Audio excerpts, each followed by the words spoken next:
Jučer sam dobila 5 iz hrvatskog. Blago tebi, mi danas pišemo ispit iz matematike. Gle, divlja svinja. Evo ti lopta.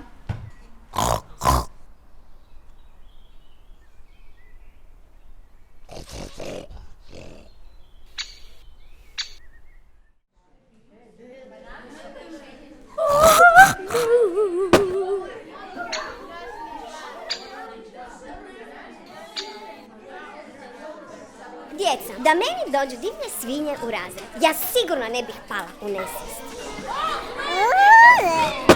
Učiteljica je pala u nesvijest.